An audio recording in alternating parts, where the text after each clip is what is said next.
इकाई 6 भरत एकांकी। दृश्य एक बालक सिंह के बच्चे को घसीटते हुए लाता है और दो तपस्विनियां उसे रोकती हुई आती है। राजा दुष्यंत पेड़ की ओट से उन्हें देख रहे हैं। बालक, अरे सिंह, तू अपना मुख खोल, मैं तेरे दांत गिनूंगा। पहली तपस्विनी, ए हठीले बालक, तू वन के इन पशुओं को क्यों सताता है? हम तो इन पशुओं को बाल बच्चों के समान रखती हैं। तेरा साहस बढ़ता ही जाता है। तेरा नाम ऋषियों ने सर्वदमन रखा है, सो ठीक ही है। दुष्यंत उनकी बातें सुनकर स्वयं से, आहा, क्या कारण है कि मेरा स्नेह इस बालक की ओर उमड़ सा आता है? दूसरी तपस्विनी, तू तो इस बच्चे को छोड़ न देगा तो सिंहनी तुझ पर दौड़ेगी। बालक मुस्कुराकर, ठीक है, सिंहनी का मुझे ऐसा ही डर है, मुंह चिढ़ाता है। दुष्यंत आश्चर्य से, यह बालक अवश्य किसी तेजस्वी वीर का पुत्र है। इसका मुख अग्नि के समान दमक रहा है। पहली तपस्विनी, हे प्यारे बालक, सिंह के बच्चे को छोड़ दे, मैं तुझे खिलौना दूंगी। बालक हाथ पसार कर, पहले खिलौना दे दो, लाओ कहां है? दुष्यंत दूर से बालक की हथेली को देखकर स्वयं से, आहा, इसके हाथ में चक्रवर्तियों के लक्षण है। उंगलियों पर कैसा अद्भुत जाल है और हथेली की शोभा प्रातः कमल को भी लज्जित कर रही है। दूसरी तपस्विनी, हे सखी सुव्रता, यह बातों से न मानेगा। जा, मेरी कुटिया में ऋषि कुमार के खेलने के लिए मिट्टी का मोर रखा है, उसे ले आ। पहली तपस्विनी, मैं अभी लिए आती हूं। जाती है। बालक, तब तक मैं इसी सिंह के बच्चे के साथ खेलूंगा। यह कहकर तपस्विनी की ओर देखकर हंसता है। दुष्यंत, आप ही आप, इस सुंदर बालक से खेलने को मेरा मन कैसा ललचाता है। आह भरकर, धन्य है वे मनुष्य जो अपने पुत्रों को गोद में लेकर उनके अंग की धूलि से अपनी गोद मैली करते हैं और पुत्रों के मुख अकारण हंसी से खुलकर उज्जवल दांतों की शोभा दिखाते और तुतले वचन बोलते हैं। दूसरी तपस्विनी, क्यों रे ढीठ, तू मेरी बात कान नहीं धरता? इधर उधर देखकर, कोई ऋषि कुमार यहां है? दुष्यंत को देखकर, हे महात्मा, तुम ही आओ और कृपा करके इस बलि बालक के हाथ से सिंह के बच्चे को छुड़ाओ। दुष्यंत, अच्छा। बालक के पास जाकर और हंसकर, हे ऋषि कुमार, तुमने तपोवन के विरुद्ध यह आचरण क्यों सीखा है जिससे तुम्हारे कुल की लाज जाती है? यह तो कोई अच्छी बात नहीं है। बच्चे ने सिंह के बच्चे को छोड़ दिया। दूसरी तपस्विनी, हे बड़भागी, यह ऋषि कुमार नहीं है। दुष्यंत, सत्य है, उसके काम ही ऐसे साहस के हैं, यह ऋषि कुमार नहीं जान पड़ता। परंतु मैंने तपोवन में वास देखकर इसे ऋषिपुत्र जाना था।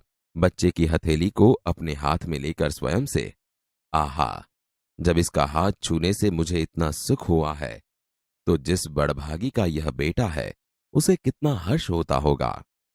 दूसरी तपस्विनी दोनों की ओर देखकर, बड़े अचंभे की बात है। दुष्यंत, तुम्हें क्यों अचंभा हुआ? दूसरी तपस्विनी, इसलिए हुआ कि इस बालक की और तुम्हारी सूरत बहुत मिलती है और तुम्हें जाने बिना भी इसने तुम्हारी बात मान ली। दुष्यंत बच्चे को गोद में उठाकर, हे तपस्विनी, जो यह ऋषि कुमार नहीं है तो किस वंश का है? दूसरी तपस्विनी, यह पुरुवंशी है। दुष्यंत स्वयं से, इसलिए इसकी सूरत मुझसे मिलती है। बच्चे को गोद से उतारकर, पुरुवंशियों में यह रीति तो निश्चित है कि युवा अवस्था में वे महलों में रहकर पृथ्वी की रक्षा और पालन करते हैं और वृद्धावस्था आने पर वन में जितेंद्रिय तपस्वियों के आश्रम में वृक्षों के नीचे कुटी बनाकर रहते हैं। देवता जैसी शक्ति वाला यह निडर और असाधारण बालक मनुष्य का पुत्र भला किस प्रकार होगा? दूसरी तपस्विनी, हे परदेशी, तेरा यह संदेह तब मिट जाएगा जब तू जान लेगा कि इस बालक की मां मेनका नामक एक अप्सरा की बेटी है। उसी के प्रताप से इसका जन्म देव पितर के इस तपोवन में हुआ। दुष्यंत मन में यह तो बड़े आनंद की बात सुनाई। इससे कुछ और आशा बढ़ी। इसकी माता किस राजर्षि की पत्नी है? दूसरी तपस्विनी, जिस राजा ने अपनी विवाहिता स्त्री को बिना अपराध छोड़ दिया है, उसका नाम मैं न लूंगी। दुष्यंत स्वयं से, यह कथा तो मुझ पर लगती है। भला अब इस बालक की मां का नाम पूछूं? पहली तपस्विनी मिट्टी का मोर लेकर आई। पहली तपस्विनी, हे सर्वदमन, यह शकुंत लावण्य देख। बालक बड़े चाव से देखकर, कहां है शकुंतला मेरी माता? दूसरी तपस्विनी हंसती हुई, यहां तेरी माता नहीं है, तुम इस नाम से धोखा खा गए। सर्वदमन, मैंने तो कहा ही था मिट्टी के मोर को देख। दुष्यंत स्वयं से, इसकी मां मेरी ही प्यारी शकुंतला है या इस नाम की कोई दूसरी स्त्री है? यह वृतांत मुझे ऐसे व्याकुल करता है जैसे मृग तृष्णा प्यासे हिरण को व्याकुल करती है। बालक खुश होकर, मुझे यह मोर बहुत अच्छा लगता है, खिलौना ले लेता है। पहली तपस्विनी घबराकर, ओह, बालक की बांह से रक्षाबंधन कहां गया? दुष्यंत, घबराओ मत, जब यह नहर से खेल रहा था तब इसके हाथ से गिर गया था, सो वह पड़ा है, मैं उठाकर तुम्हें दिए देता हूं। उठाने के लिए झुकता है। पहली तपस्विनी, अरे अरे मत उठाओ, इसे मत छूना। दूसरी तपस्विनी, ओह, इसने तो उठा ही लिया।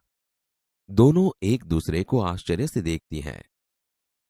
दुष्यंत, यह लो, परंतु यह कहो कि तुमने मुझे इसको उठाने से रोका क्यों था? दूसरी तपस्विनी, इस रक्षाबंधन का नाम अपराजित है। जिस समय इस बालक का नामकरण हुआ था तब महात्मा मरीचि के पुत्र कश्यप ने यह धागा दिया था। इसका गुण है कि कभी यह धरती पर गिर पड़े तो इस बालक के माता पिता को छोड़कर इसे कोई दूसरा न उठा सके। दुष्यंत, और जो कोई उठा ले तो क्या होगा? पहली तपस्विनी, तो यह तुरंत सांप बनकर उसे डसता है। दुष्यंत, तुमने कभी ऐसा होते देखा है? पहली तपस्विनी, अनेक बार।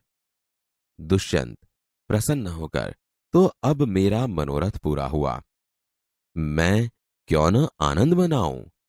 बालक को गोद में लेता है, पर्दा गिरता है।